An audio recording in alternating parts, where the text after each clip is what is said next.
নমস্কার বন্ধুরা, আরএস গল্পকথায় আপনাদের সবাইকে স্বাগত। আশা করি আপনারা সবাই সুস্থ আছেন।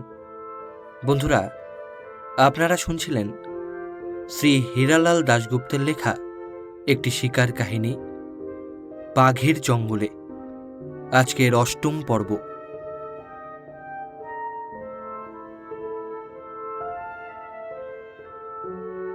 শিকারের যত রকম আয়োজন আছে, হাউদা শিকার তন্মধ্যে সর্বাপেক্ষা রাজসিক। শিকারের জন্য বিশেষভাবে সুশিক্ষিত হাতি ছাড়া হাউদা শিকার চলে না। হাতি সুশিক্ষিত না হলে বিপদ অনিবার্য। বাঘ বা অন্য হিংস্র জানোয়ারের আক্রমণে হাতি ভয় পেয়ে পাগলের মতো ছুটে পালায়। তখন হস্তিপৃষ্ঠে পালঙ্কের ওপরে উপবিষ্ট শিকারীরা গাছের শাখা প্রশাখার আঘাতে কিরূপ সংকটাকুল অবস্থায় পতিত হন তা বলাই বাহুল্য। হাতি শিক্ষিত হলেও হাউদা শিকারে বিপদের লেশমাত্র নাই, এই ধারণাও ভ্রান্ত। আহত বাঘ হাতিকে আক্রমণের জর্জরিত করেছে, মাহুতকে পেরে ফেলেছে, শিকারীকে জখম করেছে। এরূপ দৃষ্টান্তও নিতান্ত বিরল নয়।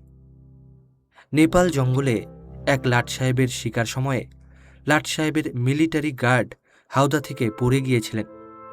তার হাতের রিভলভারের গুলিতে বাঘ মারা যায়, কিন্তু ওই বাঘের আক্রমণে তিনি নিজেও প্রাণ হারিয়েছিলেন। ওরিয়েন্টাল ম্যাগাজিনে বর্ণিত এবং শিকারী মিস্টার বার্টন কর্তৃক উদ্ধৃত একটা শিকার কাহিনী বিশেষভাবে রোমাঞ্চকর। এই শিকারে ক্রুদ্ধ বাঘ মুহুর্মুহু হাতিকে আক্রমণ করে তার পা ক্ষতবিক্ষত করেছিল। তথাপি শিকারীর একটা রাইফেলের গুলিও বাঘকে স্পর্শ করেনি। হাতির বিরাট কলেবরের নিচে আক্রমণরত বাঘকে নিশ্চিত লক্ষ্যে গুলি করা সম্ভবপর ছিল না। বাঘ একটু সরে যেতেই শিকারী আবার গুলি চালালেন। এবারেও গুলি ব্যর্থ হল এবং রোষক্ষিপ্ত বাঘ আবার হাতিকে আক্রমণ করল। বাঘ ঝুলে আছে হাতির পা কামড়ে। হাতি পা ঝেড়ে বাঘটাকে দূরে ছুঁড়ে ফেলে দিতেই শিকারীর গুলি বাঘের পেটে বিদ্ধ হল। কিন্তু সেই মুহূর্তে বাঘ লাফিয়ে হাতির দাঁতের কাছে নিজের দাঁত বসিয়ে দিয়ে হাতির সুরের ওপরে শুইয়ে দিলে নিজের দেহটা। এই সংঘর্ষে শিকারী ছিটকে পড়ে গেলেন নিচে। তখন বাঘও নিচে পড়েছে শিকারী থেকে মাত্র 4 ফুট দূরে। বাঘ ওই ভূমিষ্ঠ শিকারীকে দেখতে পেলে তার যে অবস্থা হতো তার বর্ণনা নিষ্প্রয়োজন। শিকারী রাইফেলটা কুড়িয়ে নিয়ে সন্তর্পণে পিছিয়ে গেলেন। ওদিকে মাহুত তখন ঝুলছে হাতির লেজের কাছে। বাঘ তাকে চার্জ করে তার পা দুটোকে চিবিয়ে দিয়েছে। এই শিকার পার্টির অন্য একটা হাতি জঙ্গল থেকে ভূমিষ্ঠ শিকারীকে যখন তুলে নিলে, তখন বাঘ আবার এই দ্বিতীয় হাতিকে আক্রমণ করে। গুলিবৃষ্টি হল বাঘের গায়ে। অন্য 8টা রাইফেলের গুলি তার দেহে বিদ্ধ হয়েছিল এবং প্রত্যেক আঘাতের পরে সে হাতিকে আক্রমণ করেছে। তখন সন্ধ্যা হয়েছে। হাতিকে তাঁবুতে ফিরিয়ে আনা হলো এবং সেই রক্তাক্ত রণক্ষেত্র আগলে পড়ে রইল ওই বিজয়িনী বাঘিনী। পরদিন প্রত্যুষে কিন্তু তার দেহে আর প্রাণস্পন্দন ছিল না। নেপাল সীমান্তে আমাদের জন্য যে শিকারের আয়োজন হয়েছিল সে হাউদা শিকার নয়। আমাদের হাতির পিঠে কোষে বাঁধা ছিল গদি বা প্যাড। ইংরেজ শিকারীরা এই প্যাড হাতি পছন্দ করেন না। বাঘ শিকারের প্রয়াস আমাদের সার্থক হয়নি, কিন্তু এই পর্যটন উপলক্ষে আমরা যা লাভ করেছি সে আমাদের জীবনের পরম সঞ্চয়। এখানে উপলব্ধি করেছি বিহারের অপূর্ব সহৃদয়তা ও সৌজন্য। পেয়েছি উদার আতিথ্য ও প্রচুর সম্মান। শিকার প্রচেষ্টার এই কয়েকটা দিনের স্মৃতি আমরা শ্রদ্ধা ও প্রীতির সঙ্গে স্মরণ করব চিরদিন। এখানকার প্রাকৃতিক দৃশ্যও চমৎকার। চম্পারণ জেলার উত্তর সীমান্ত। বিহার ও নেপাল এখানে মুখোমুখি দাঁড়িয়েছে। বিহারের অরণ্য দেখছে নেপালের উত্তুঙ্গ গিরিশ্রেণী, হিমালয়ের অভ্রভেদী শৃঙ্গ। নেপালের পাহাড় শ্রেণী সস্মিত মুখে চেয়ে আছে সূর্যকিরণ রঞ্জিত চম্পকারণ্যের দিকে। একটা বালুর নদী, এপারে ছোট গ্রাম সোনবর্ষা। নদীর উত্তর তীরে যতদূর চোখ যায় গভীর বনভূমি। নদীর দক্ষিণ তীরে অরহর ক্ষেতের ধারে আমাদের ছাউনি পড়েছে 4টি তাঁবু। তাঁবু ঘেরা ময়দানের মাঝখানে ধুনি জ্বলছে। খানসামা ও ভৃত্যদের জন্য শীত থেকে আত্মরক্ষার আয়োজন। সন্ধ্যার অরণ্য পর্যটনের পরে এর চারিদিকে খাটিয়া ও ইজি চেয়ারে আরাম করে খাকি পোশাক পরা শিকারী দল, আর শিকার সঙ্গিনী সাবিত্রী। চা আসে, স্যান্ডউইচ, কাটলেট, ফলমূল, মিষ্টিও আসে। গল্পগুজব চলে অনেক রাত অবধি। গহন অরণ্য প্রান্তে কয়েকটি তাঁবুতে কয়েকদিন হল শহরবাসীদের আবির্ভাব হয়েছে।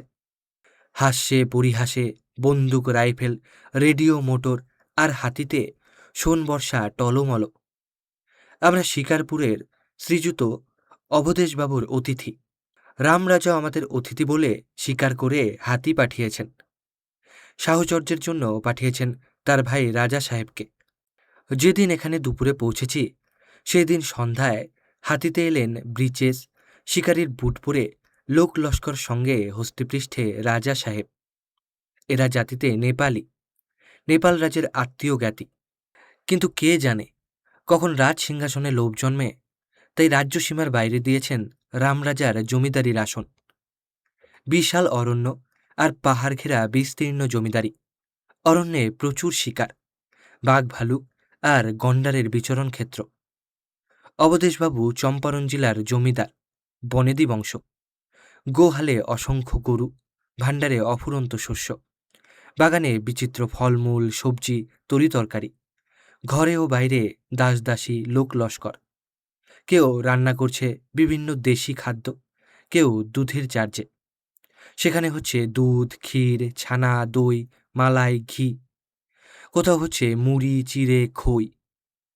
ধান ভানা হচ্ছে, মাপ হয়ে যাচ্ছে ভাণ্ডারে। কেউ পরিবেশন করছে দাসদাসী, লোক লস্করদের খাওয়া। হাতির খোরাক, মাহুতের সিধা, গরুর খাবার, ছাগল ভেড়া হাঁসের খাদ্য, বনের কুকুর ও রাস্তার পাগলটাও বাদ যাচ্ছে না। এই অবধেশবাবুর আমরা অতিথি। সুখ স্বাচ্ছন্দ্য আরাম তারা ব্যবস্থা করছেন দিন রাত্রের অশেষ যত্নে। তাদেরই যত্নে এ জনহীন অরণ্যে জেগেছে নগরের কোলাহল, শহরের স্বাচ্ছন্দ্য। চতুর্দিকে তাবেদারের অন্ত নেই। পাকশালায় চলছে দিনরাতের বিবিধ ভোজ্যের আয়োজন। এই আয়োজনে সোডা লেমনেড, ফলমূলও বাদ যায়নি। পূর্বেই বলেছি গ্রামের নাম সোনবর্ষা। গ্রাম তো ভারী, দুই একখানা দোকানঘর, এক বস্তি পাহাড়ে কুলি। এরা খেতে কাজ করে, মজুরি তাদের দৈনন্দিন আহার, বস্ত্রের জন্য যৎ কিঞ্চিত। কাঠুরেরা কাঠ কাটতে যায় দূর বনে, কেউ কেউ যাচ্ছে খয়ের প্রস্তুতের কাজে।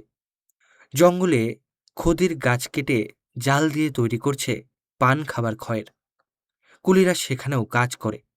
এই কুলি আর ঠিকাদারের লোক শহর বা রেল স্টেশনে যাতায়াতের পথে কিনে নেয় গুড় মাখানো মুরকি, বিড়ি, চিড়ে আর আবশ্যকীয় চাল, তেল, নুন। অদূরে বাঁয়ে হস্তিবাড়িয়ার জঙ্গল, খড়ের জঙ্গল। যতদূর দেখা যায় হাওয়ায় দুলছে দীর্ঘ খড়ের রাশি ৮-১০ ফুট উচ্চ। এর ভিতরে দিবাভাগে আশ্রয় নেয় বনের জানোয়ার, বাঘ, হরিণ, শুয়োর। হাতির উপরে বসে এই খড়ের তলদেশের কিছুই নজরে আসে না। হাতির চলার পথে তারা খেয়ে ছুটে যায় হরিণ, তাদের সাবলীল উলম্ফন, পলায়ন ভঙ্গি সহসা চোখে পড়ে। খড়ের জঙ্গলে ঢেউ খেলে যায়। এই সুবিস্তীর্ণ খড়ের জঙ্গল মিশে গেছে বন সীমায়। খড়ের ভিতরে বৃক্ষলতা নেই, শুধু খড়, মাঝে মাঝে দুই একটি বাবলা বা আমলকির গাছ। পূব দিকে নদী, নদীতে জল নেই, শুধু বালুর রাশি। নদী পার হয়ে আমাদের যাত্রা শুরু হলো গহন অরণ্যের দিকে। ৩টি হাতির পিঠে শিকারীরা বসেছে। আমার হস্তিনের আরোহী আমি, সাবিত্রী, শিকারে অশ্রান্ত উৎসাহী সদরোপম কালুবাবু, একজন শিকারী ও মাহুত। এক হাতিতে মৃত্যুঞ্জয় ও অন্য লোকজন, অপর হাতিতে ভোলাবাবু ও ভাগবতবাবু। প্রত্যেক হাতিতেই আছে এই জঙ্গল যাদের সুপরিচিত এমন গ্রাম্য শিকারী বা অরণ্যে পথপ্রদর্শক ও আকস্মিক বিপদে সাহায্যকারী দেহরক্ষী। শিকারীরা দেখতে পায় সকলের আগে, এদের অভ্যস্ত চোখ, সাপদের পদশব্দ এদের কান এড়ায় না। খানিকটা জঙ্গলে এগিয়ে যেতেই সঙ্গী শিকারী আমাদের মনোযোগ আকর্ষণ করেছে। শুনুন, বাঘ ডাকছে। তখনও ভোরের আলো রৌদ্র কিরণে উজ্জ্বল হয়ে ওঠেনি। অরণ্যের আড়াল থেকে আস্তে আস্তে অপসারিত হচ্ছে ঈষৎ তরল অন্ধকার। কোথাও বিটবি শীর্ষে পড়েছে প্রভাতের স্নিগ্ধ সূর্যকিরণ। যেসব সাপদ বেরিয়েছিল নৈশ অভিযানে, পল্লীর আশেপাশে অরহর খেতে তারা ভোরের আগমনে ফিরে যাচ্ছে তাদের আশ্রয়স্থলে, গভীর অরণ্যে আর গুহা কন্দরে। স্পষ্ট বুঝতে পারছি এই অদৃশ্য বিলীয়মান জানোয়ারের পশ্চাতে চলেছে আমাদের হাতি। এক হাতি থেকে অন্য হাতির শিকারীদের দেখা যাচ্ছে না। আড়াল করে আছে অরণ্য আর ছোট পাহাড়। বাঘের সাড়া পেয়ে আমাদের হাতির শিকারী হুইসেলের অনুকরণে শব্দ করলে জিভ ও ঠোঁটের সাহায্যে 3 বার। ক্ষণিক সমস্ত নীরব। অদূরে পরপর অপর হাতিদ্বয়ে শিকারীর সাড়া পাওয়া গেল। এই একই আওয়াজ। ওদের গতি আর অবস্থান বুঝে নিয়ে আবার এগোলো আমাদের হাতি। হাতি সুরে করে ভেঙে দিচ্ছে অবরোধকারী শাখা প্রশাখা। মহিরুহের সুউচ্চ শিখরে জড়ানো মজবুত স্থূল অরণ্যলতা টেনে নামিয়ে দিচ্ছে নিচের জমিতে। এগুলো সরিয়ে না দিলে আরোহীর বিপদ। গাছের শাখায় দেখতে পাচ্ছি হনুমানের দল। লাফিয়ে লাফিয়ে যাচ্ছে এক গাছ থেকে আর এক গাছে। আমাদের উদ্দেশ্য বুঝতে না পেরে কিচমিচ করে গালি পারছে আমাদের। বন্দুক তুলতেই অবদ্ধ অদ্ভুত শব্দে আমাদের মুণ্ডপাত করছে। খানিকটা এগিয়ে যেতেই দেখছি রাস্তা রোধ করে দাঁড়িয়েছে পাহাড়। অনুচ্চ সুউচ্চ কত পাহাড়, বন খেজুরে সমাচ্ছন্ন। দীর্ঘ সুউচ্চ বন, খেজুরের সরোবর, পর্বতের সানুদেশে। খেজুর বলতে যারা বুঝবেন এবড়োখেবড়ো দেহ, নারিকেল গাছের মতো সহজদণ্ড, তারা ভুল করবেন। মাটির কাছে গোড়ার দিকটা খানিকটা সেরকম বটে, কিন্তু তারপরেই চারিদিকে ছড়িয়ে দিয়েছে এদের শাখা প্রশাখা। তাতে দুলছে উজ্জ্বল সবুজ কাঁচা বন খেজুর। এ গাছগুলি দেখতে পেলেই হাতি সুরে করে উপড়ে নিচ্ছে এর শিকড় সমেত সমুদয় গাছটি। পাহাড়ে ঠুকে ধুলোবালি সাপ করে ভেঙে বার করছে ভিতরের শুভ্র নরম খাদ্য। সুরে করে তাই পুড়ে দিচ্ছে মুখের ভিতরে। গাছপালার ভিতরে ডুমুর গাছ দেখলে তাও ভেঙে দিয়ে টেনে মুখে পুরবে খসখসে পাতাসহ ডালপালা। অরণ্যের শোভায় চোখ জুড়িয়ে যাচ্ছে। অচেনা গাছ, অচেনা লতার সঙ্গে হচ্ছে অন্তরের পরিচয়। খেজুরের ক্ষেত দেখে লাগে বিস্ময়। হঠাৎ শক্ত করে দড়ি ধরে বসতে হলো। হাতি পাহাড়ে চড়ছে। প্রত্যেক পদক্ষেপ হুঁশিয়ার হয়ে মজবুত করে নিয়ে পেছনের পা টেনে তুলছে উপরে। আমরা প্রাণপণে পিছনে পড়ে যাওয়ার বিপদ থেকে সামলে নিচ্ছি সামনের দিকে ঝুঁকে। এক পাহাড় থেকে অন্য পাহাড়ে চড়ছি বাঘের অনুসরণে। কোথায় বাঘ? এ বিশাল অরণ্য সমুদ্রে কোথায় সে বিন্দু? আচ্ছাদনের অন্তরেই গভীর খাদ পাহাড়ের ওপর থেকে নেমে গেছে দিক হতে দিগন্তরে। তাদের হা করা বিশাল বক্ষের তলদেশে গভীর আধার লতা তন্তুতে জটিল। এর আড়ালে হাজার বাঘ লুকিয়ে থাকলেও তার সন্ধান পাব না। তবু এগিয়ে চলেছি তাদেরই সন্ধানে। যদি হঠাৎ চোখে পড়ে, যদি অসীম অবজ্ঞায় পথপ্রান্তে সে আমাদের দাঁড়িয়ে দেখে, যদি ঝোপের আড়াল থেকে শুনতে পাই তার ক্রুদ্ধ শাসন। রাইফেলে গুলি পুড়ে রেখেছি, ভরসা আছে সে শাসনে দিশেহারা হব না। মুখোমুখি হবে অরণ্যের শার্দুল আর বিলেতি আগ্নেয় নালিকা। কিন্তু যাকে খুঁজছি সে কোথায়? হয়তো আমাদের আশেপাশে, ডাইনে বায়ে কোথায় শুয়ে আছে সে অরণ্যরাজ, উদগ্র চোখে উৎকর্ণ হয়ে। অদূরে নিক্ষিপ্ত রাত্রের শিকার, হরিণের বা শুয়োরের অর্ধভক্ষিত দেহ আগলে। পাছে বনের অন্য জানোয়ার কাছে এগোয়। আমরা তাকে দেখতে পাচ্ছি না, কিন্তু তার উপস্থিতি, তার অস্তিত্ব অনুমান করছি প্রত্যেক ঝোপে ঝাড়ে। তাই আমাদের দৃষ্টি সতর্ক, হাতির গতি মন্থর, শিকারীর চোখ ইতস্তত ধাবমান। অঙ্গুলি নির্দেশ করে শিকারী দেখালে দূরের আরেকটি পাহাড়। ওরই সানুদেশে কি ভীষণ কাণ্ডই ঘটেছিল। কখন ঘটেছিল তার হিসাব সে জানে না। সে শিকারী ছিলেন ইংরেজ, কোনো মিশনারি সাহেব। শিকারের খেয়ালে বাঘের পিছু নিয়েছিল। বাঘ গেল কোন অরণ্যের আড়ালে। সঙ্গীদল সহ সাহেব খুঁজছেন সে নরখাদক বাঘ। সাহেব সামনে এগিয়ে গেছেন। অনুসরণকারীর দল সামান্য আর্তনাদ শুনতে পেলে। হইচই চিৎকার উঠল, শোরগোলে অদৃশ্য বাক্যে ভয় দেখানো। খানিকটা দূর যেতেই সামনে পাওয়া গেল সাহেবের হাত থেকে পড়ে যাওয়া গুলি ভরা রাইফেলটা। ও জিনিসটায় বাঘের কোনো লোভ ছিল না। যাতে তার লোভ তাকে মুখে করে বাঘ চলে গেছে, শেয়াল যেমন মুখে নিয়ে পালায় হাঁস কিংবা মুরগি। আমাদের হাতি এগিয়ে চলেছে পাহাড় জঙ্গল অতিক্রম করে। দূরারোহ পাহাড়গুলোর ওপর দিয়ে হাতি কেমন করে আরোহী সহ ঢালু বেয়ে শৃঙ্গে চড়ে যাচ্ছে, আবার মাথা নিচু করে প্রত্যেক পদক্ষেপ পরীক্ষা করে নিচে নেমে যাচ্ছে। মাহুতকে ভয়ে ভয়ে জিজ্ঞাসা করলাম, হাতি পা পিছলে পড়ে যেতে পারে না? মাহুত বললে, পারে বই কি। পড়ে যাওয়ার দু একটি উদাহরণও বললে। উঁচু পাহাড়ের ঢালু দেহে যখন শিথিল প্রস্তরখণ্ডের মধ্যে যথাস্থানে পা রেখে হাতির আত্মরক্ষার চেষ্টা সন্তর্পণে চলেছে, তখন কালুবাবু ও সস্ত্রীক আমি হাতির পিঠে বসে এই বৃহদায়তন মুখ জানোয়ারের গড়িয়ে পড়ার কল্পনা বিশেষ উপভোগ করিনি তা বলাই অনাবশ্যক। হিমগিরি সংলগ্ন এই পাহাড়ময় অরণ্যের গাম্ভীর্য আমাদের আবিষ্ট করেছে। চতুষ্পার্শ্বে মহামহিরুহ বিশাল দ্রুমরাজি আকাশে মাথা তুলেছে, ঝড়ঝঞ্ঝা তুচ্ছ করে এমনই দাঁড়িয়ে আছে হয়তো কত শতাব্দী। সামনে ও মাথার উপরে দুলছে অরণ্যলতা, স্থূল ও দৃঢ়। নীরস পাথরের বুকে কোথায় আছে সে রসধারা যারা প্রাণ সঞ্চার করছে বৃক্ষের শিরায় শিরায়, লতার দেহে? বিস্ময় ও সম্ভ্রমে স্তব্ধ হয়ে যায়, অন্তরে বন্দনা জাগে মহেশ্বরের উদ্দেশ্যে। দুপুরে আমাদের খাবার এলো। ঝর্নার পাশে শিলার ওপরে বিশ্রাম করছি। হাতিগুলি পাহাড় গহ্বরে সঞ্চিত জলরাশিতে নেমে খেলায় মেতেছে। ঊর্ধ্বে পাহাড়ের ওপরে অরণ্যের ফাঁকে ফাঁকে দেখা যাচ্ছে পাহাড়ি পল্লী, খড়ের ছাউনি, ছোট ছোট কুটির। বাঘ ভালুক এই কুটিরবাসীদের প্রতিবেশী। বাবলা গাছের মতো গাছ দেখে জিজ্ঞাসা করে জানতে পেলাম এগুলো পান খাওয়ার খয়েরের গাছ। পাহাড়িরা এই খয়ের গাছ টুকরো করে কেটে সিদ্ধ করে রস বার করে, আবার রস জাল দিয়ে ঘন করে মাটিতে ঢেলে দিয়ে পাটালি গুড়ের মতো কেটে কেটে খয়ের তৈরি করে। শুনলাম এই অরণ্যের মালিক রামরাজা এই খয়েরের ব্যবসায়ী ঠিকাদারের কাছ থেকে বছরে 50,000 টাকা রয়্যালটি নিয়ে থাকেন। এক স্থানে দেখলাম মাটির মুখ ঢাকা হাঁড়িতে বহু উনুনের ওপরে এই খয়ের গাছের নির্বাচিত কাঠের টুকরো বা রস ফোটানো হচ্ছে। নিকটের বিস্তৃত পরিচ্ছন্ন জায়গায় গরম ঘন রস ঢেলে দেওয়া হয়েছে। আস্তে আস্তে সেই রস জমে যাচ্ছে। আঙুলে খানিকটা তুলে মুখে দিতে বেশ লাগলো।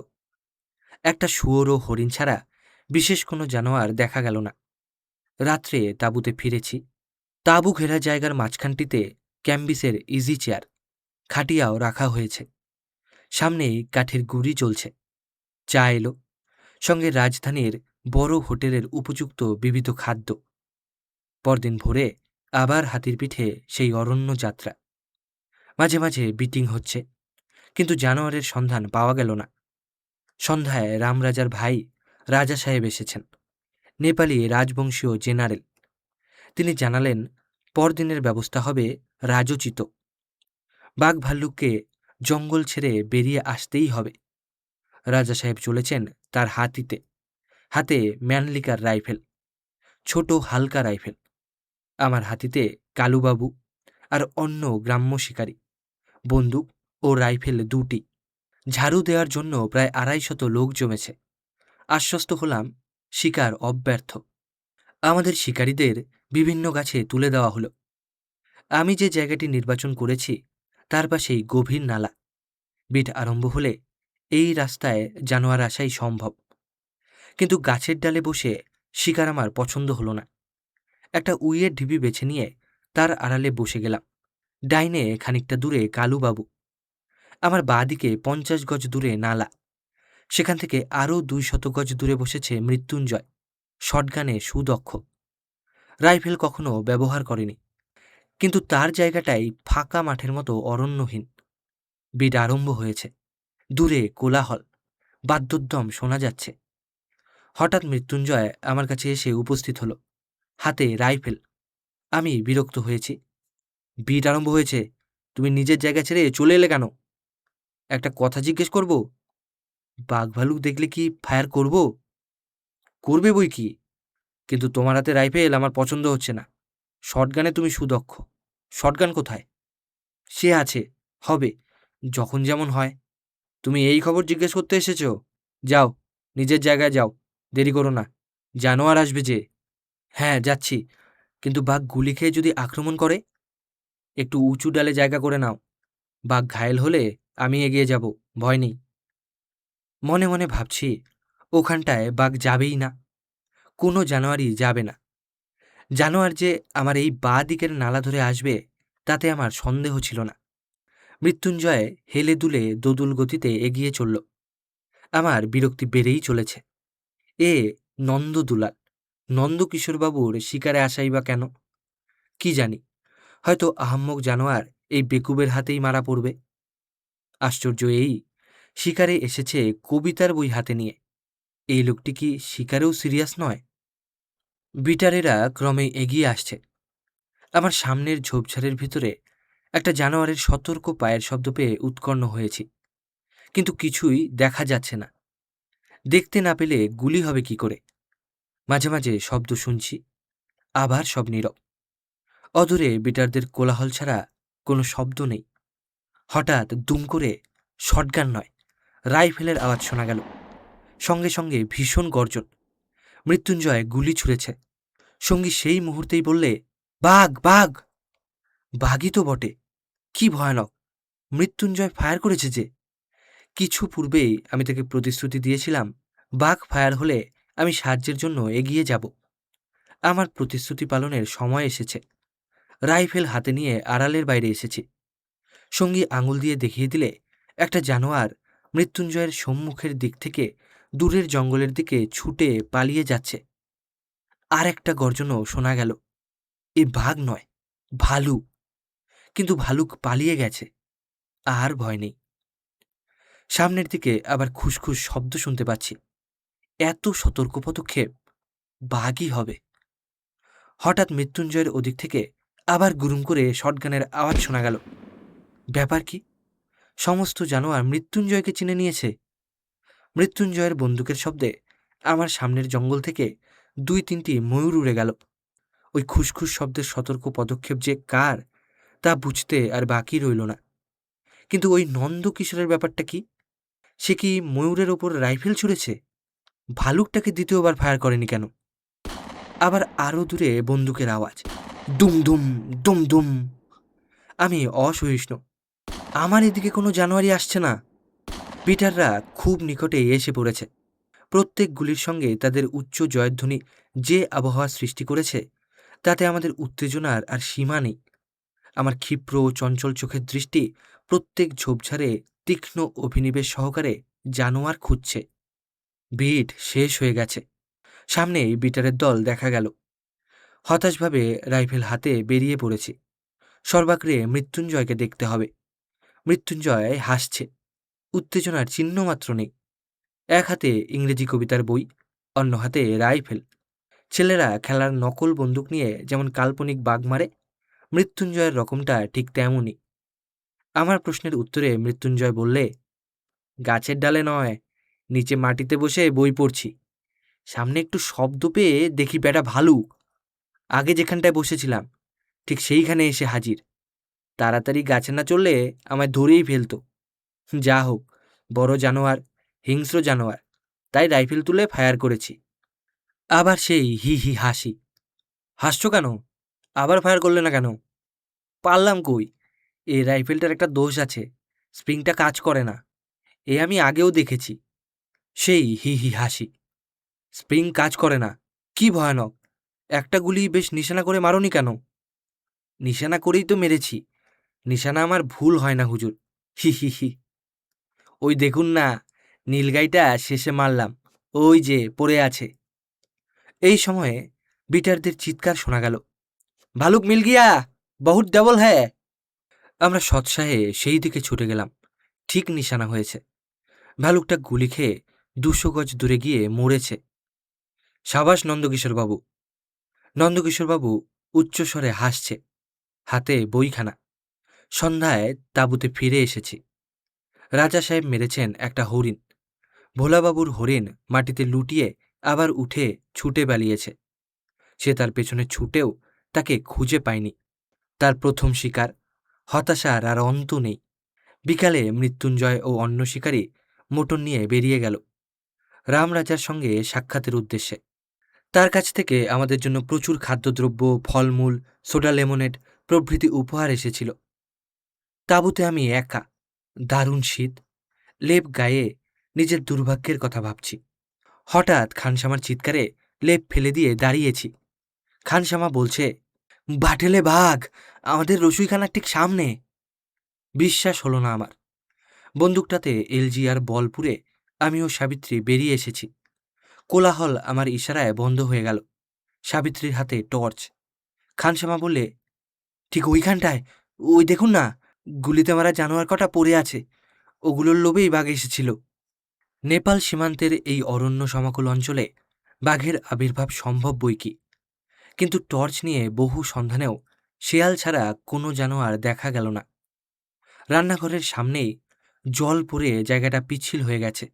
সেখানে লেপার্ডের পাঞ্জা স্পষ্টই দেখা গেল। একটা গাছের আড়ালে বন্দুক নিয়ে প্রতীক্ষা করেও কিন্তু বাঘের পুনরাবির্ভাব হল না। গভীর রাত্রি, সকলে নিদ্রায় মগ্ন। চতুর্দিকের অরণ্য থেকে একটা একটানা রি রি রি রি ঝিঝি পোকার আওয়াজের মতো শব্দ রাতের গাম্ভীর্যকে গভীরতর করে তুলেছে। আমি চোখ বুজে এই পরিবেশ অন্তরে অন্তরে অনুভব করছি। ভাবছি, অদূরে ওই জঙ্গল থেকে বাঘের আওয়াজ শুনতে পাব। আস্তে বন্দুকটা নিয়ে বেরিয়ে গেলে হয় না? হঠাৎ শীতের স্তব্ধ সুষুপ্তি চিরে দিয়ে হি হি হাসির উচ্চ শব্দ শুনে চমকে উঠেছি। কে হাসে? মৃত্যুঞ্জয় না? ওদের তাঁবুতে ওরা জেগে আছে নাকি? ড্রেসিং গাউনটা গায়ে জড়িয়ে বেরিয়ে পড়েছি ওই তাঁবুর উদ্দেশ্যে। মৃত্যুঞ্জয় ও বাচ্চাবাবুর তাঁবুর রুদ্ধ পর্দার ফাঁক দিয়ে একটা দীপরশ্মি দেখা যাচ্ছে। পর্দা ঠেলে ভেতরে ঢুকতেই লেপের ভেতর থেকে বই হাতে মৃত্যুঞ্জয় উঠে বসেছে। বিস্ময়ের সঙ্গে জিজ্ঞাসা করলে, আপনি এই দারুণ শীতের রাতে উঠেছেন কেন? আমি বললাম, অত জোরে হাসছিলে একা কি? কখন আসলাম? এই যে এখনই 2 মিনিট আগে। তাই নাকি? না তো। দেখুন না, এই পাখণ্ডী রাসবিহারীর কাণ্ডটা। হাত থেকে বইখানা নিয়ে দেখলাম এই বিহারী বন্ধু পড়ছে বাংলায় লেখা শরৎবাবুর দত্তা। এই বই পড়ে হাসছ বুঝি? এত বাংলা বুঝতে পারো? বুঝি বই কি, বলতে পারি না। দেখুন না, রাসবিহারী তার ছেলেকে বকছে। ছেলে তো তার বাপের বৈষয়িক চাল বুঝতে পারে না।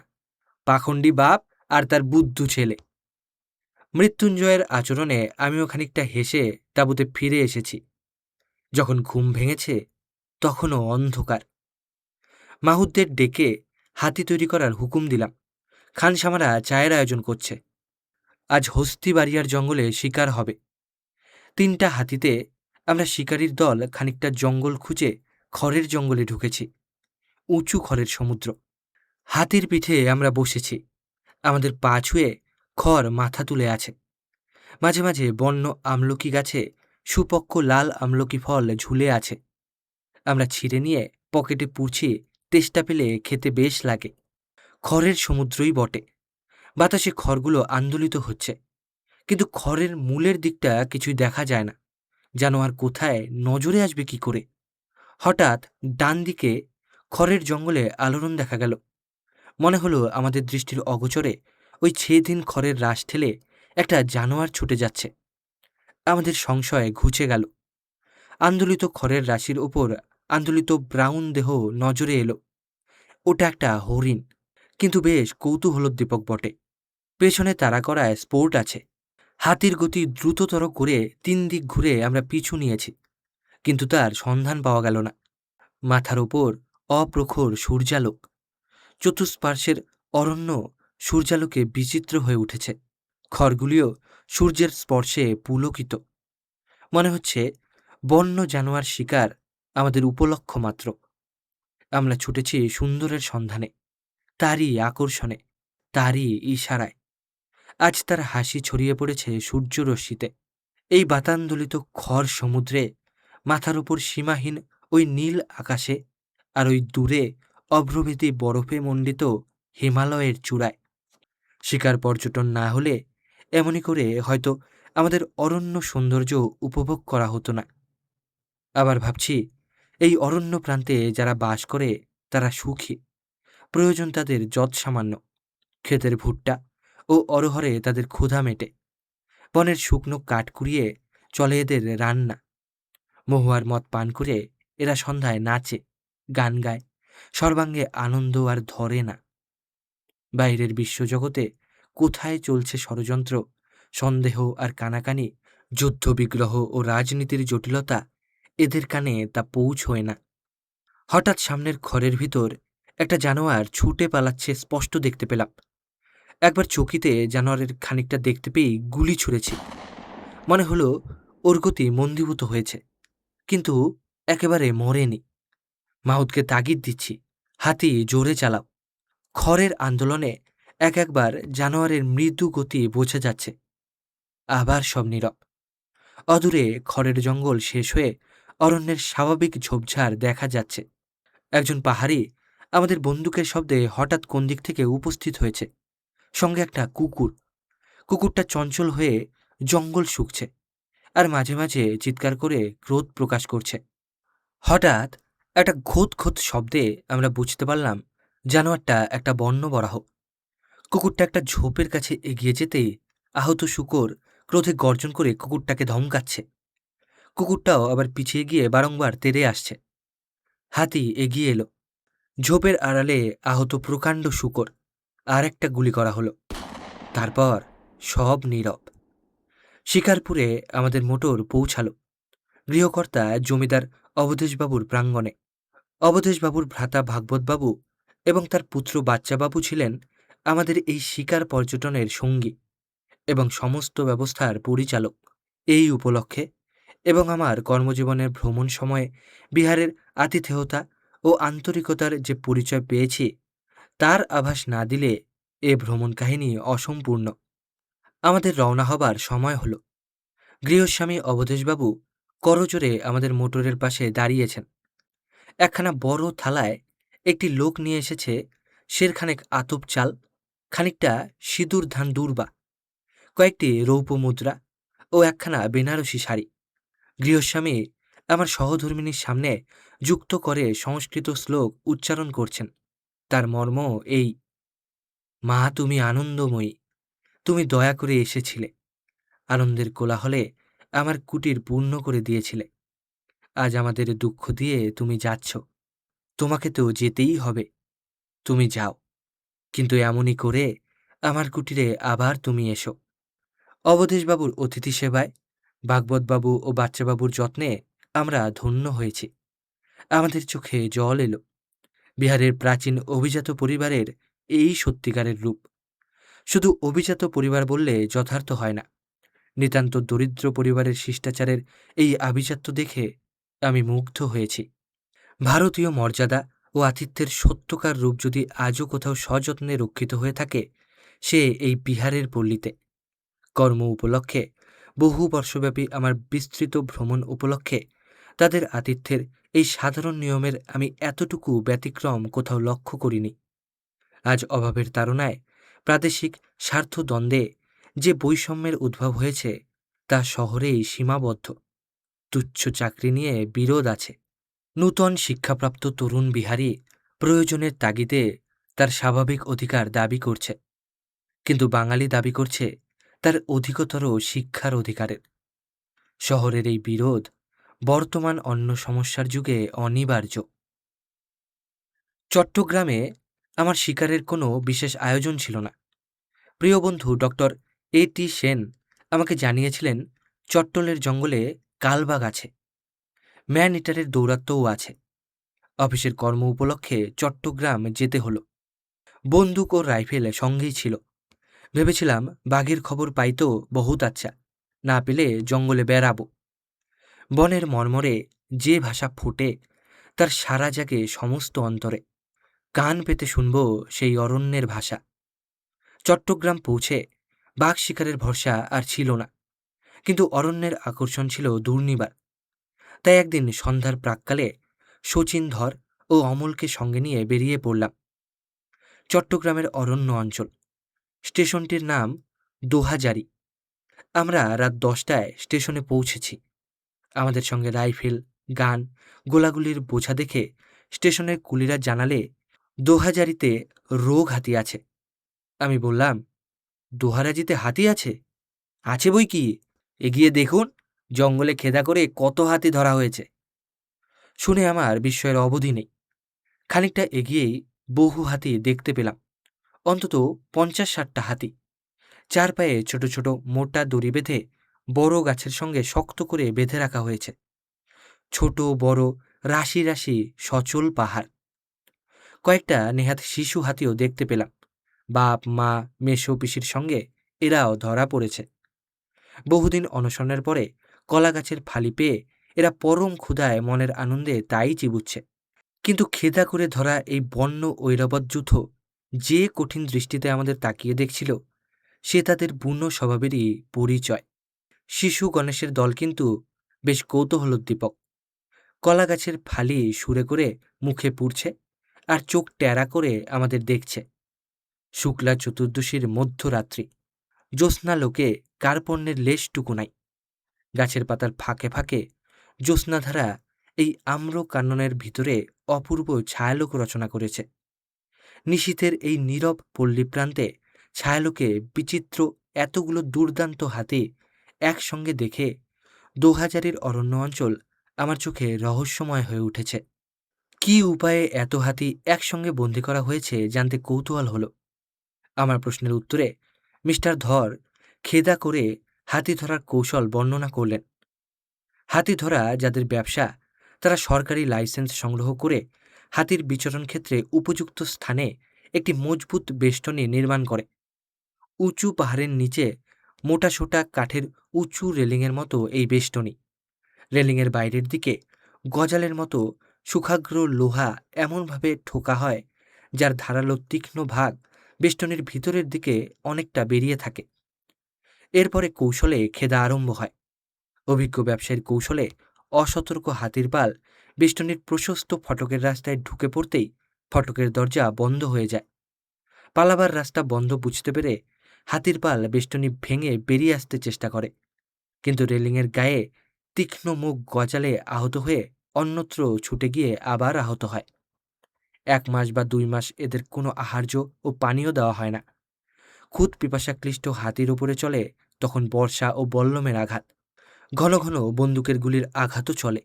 হাতির রুষ্ট গর্জন, আর্তনাদ ও উলম্ফনে জেগে ওঠে মহাপ্রলয়। ছুচলো লোহার ঘায়ে রক্তাক্ত ও জর্জরিত দেহে আবার আসে বল্লমের আঘাত। সমস্ত ব্যাপারটার আদ্যপ্রান্ত নিদারুণ।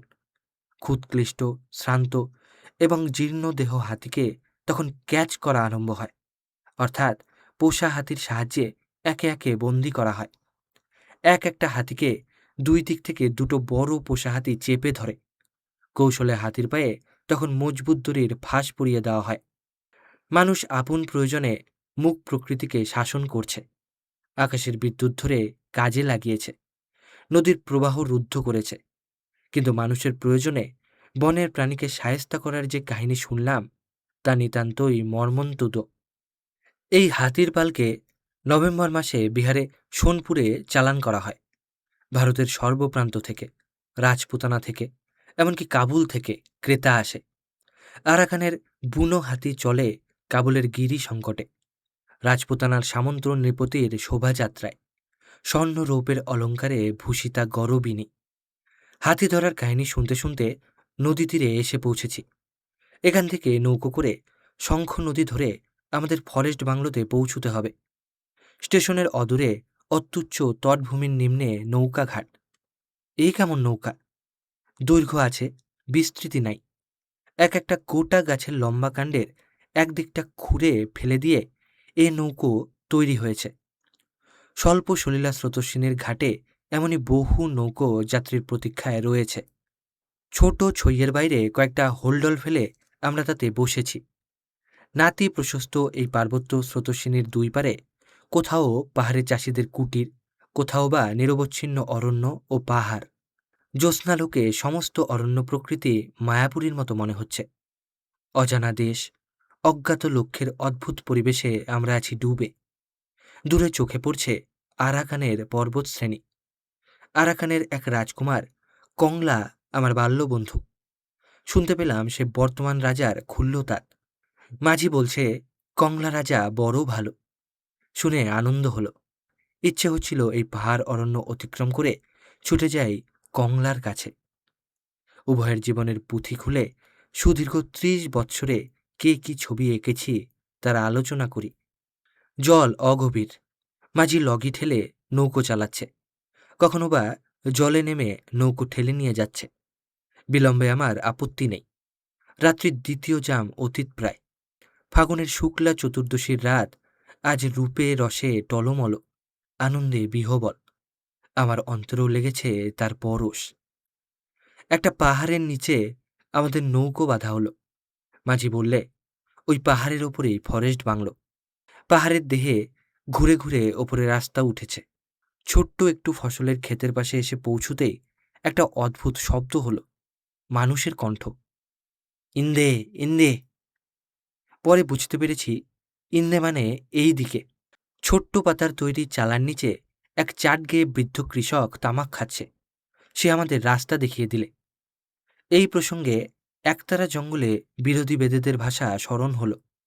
তারা পাহাড়কে বলে বুড়ো, বুড়ো হান্না, অর্থাৎ পাহাড়ের চতুর্দিকে বিট করো। বুড়ো চেতন মানে ভুলে গেছি। পাহাড়কে যে এরা বুড়ো বলে তা নিতান্ত নিরর্থক নয়। হাজার হাজার বছর যারা প্রকৃতির সহস্র ঝঞ্ঝাবাত্তা বুকে বয়ে অটলভাবে দাঁড়িয়ে আছে, তাদের চেয়ে বুড়ো কে? কাঠের তক্তার প্ল্যাটফর্মের ওপরে কাঠের ফ্রেমে বাঁশ ও চাটাই দিয়ে তৈরি চমৎকার বাংলো। গ্রীষ্মে গৃহের স্নিগ্ধতা রক্ষার জন্য দেয়ালে মসৃণ শীতল পাটি লাগানো হয়েছে। টেবিল, চেয়ার, আরামকেদারা যথাস্থানে সজ্জিত। বাংলোর চতুর্দিকে অরণ্য, অরণ্যের লতাপাতা বারান্দা ছুঁয়ে আছে। গরম চা আর কিছু জলযোগ করে শয্যা গ্রহণ করেছি। একটা রাতের পাখি ডেকে চলেছে অশ্রান্ত। অদূরে একটা বার্কিং ডিয়ারের ডাকও শোনা যাচ্ছে। বনের বনপথ ধরে চলেছি। চতুর্দিক থেকে শোনা যাচ্ছে বন কুক্কুটের আওয়াজ। হরিণ দৃশ্যপথে এসেই আবার অদৃশ্য হয়ে যাচ্ছে। একটা পাহাড়ের গায়ে একটা হরিণ নিবিষ্ট হয়ে কি যেন খুঁজছে। লোভ সম্বরণ করা গেল না। শটগান তুলে ফায়ার করতেই ওটা পড়ে গেল। সঙ্গীতের কৌতূহল আর আনন্দের অবধি নেই। কিন্তু আমার শিকারী চিত্ত খুঁজছে অন্য জানোয়ার। বিট করে একটা বন্য বরাহ ছাড়া কিছু পাওয়া গেল না। অপরাহ্নে আবার জঙ্গলে বেরিয়েছি।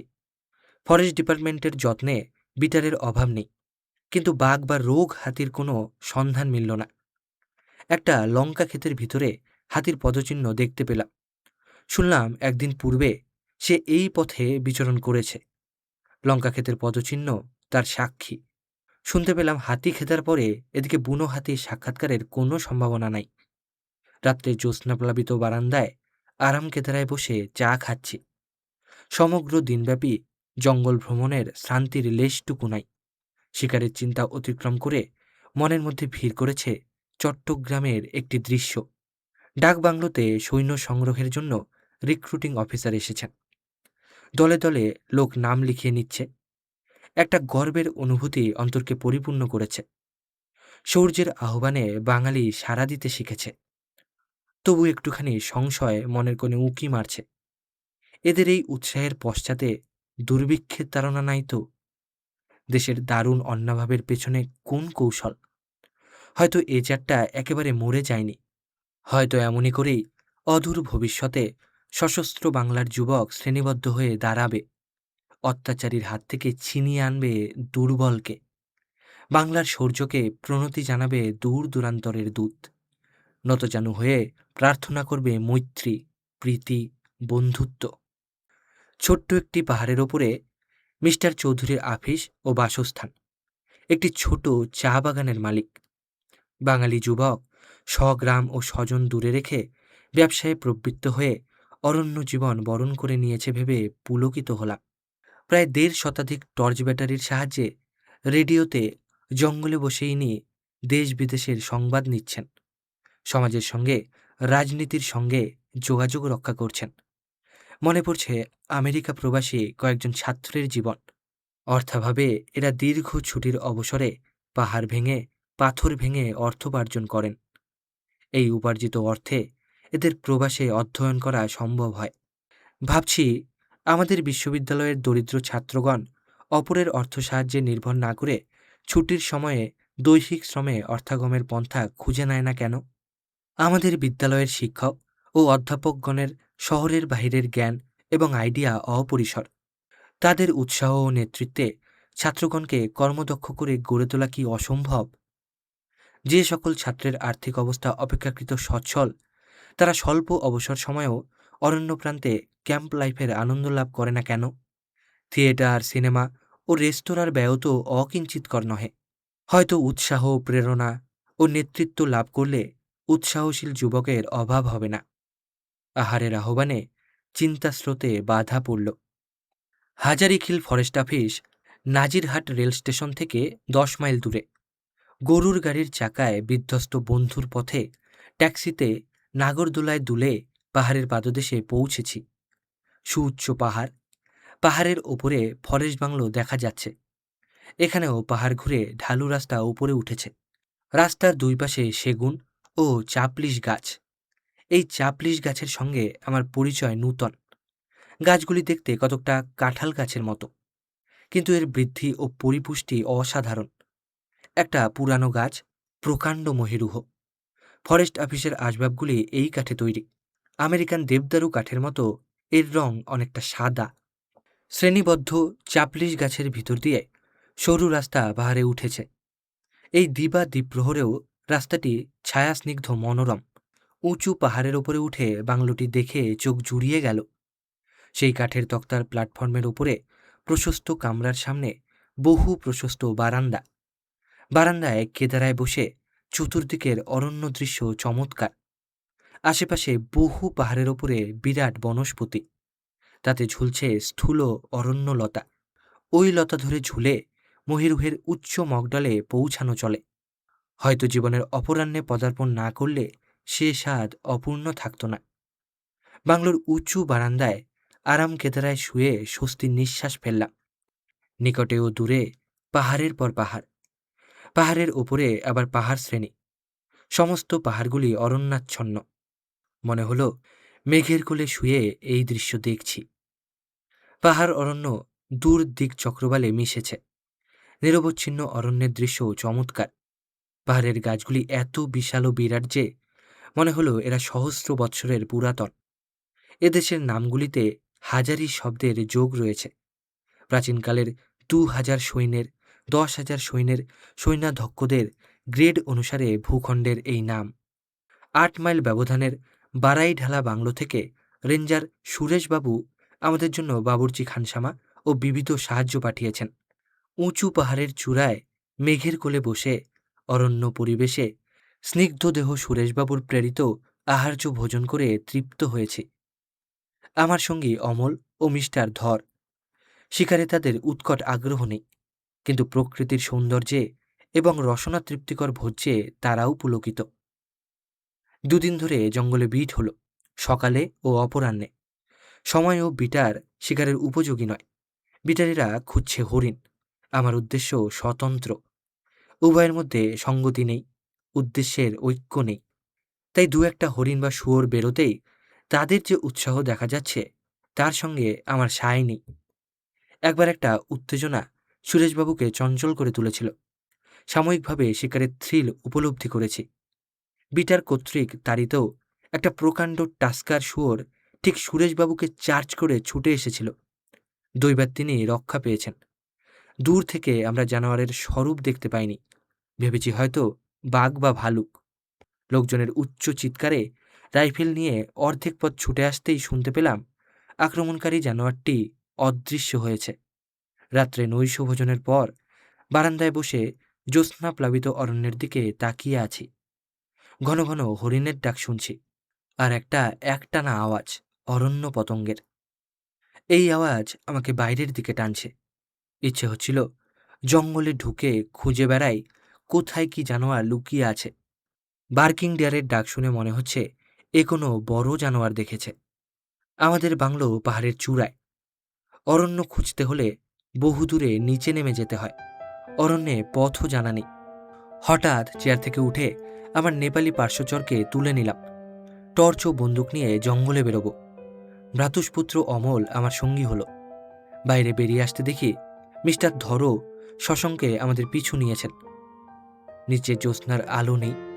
রাস্তা সংকীর্ণ ও উঁচু নিচু। ডানে বায়ে গভীর খাদ, তাও অরণ্যরাশিতে পরিপূর্ণ। মাঝে মাঝে টর্চের আলো দেখাচ্ছে নেপালি গোপাল সিং। ঢালু পথ বেয়ে একবার ওপরে উঠছি, আবার উৎরাই পথে নিচে নেমে যাচ্ছি। সংকীর্ণ গিরিসংকটের রাস্তা আরাকানের দিকে চলেছে।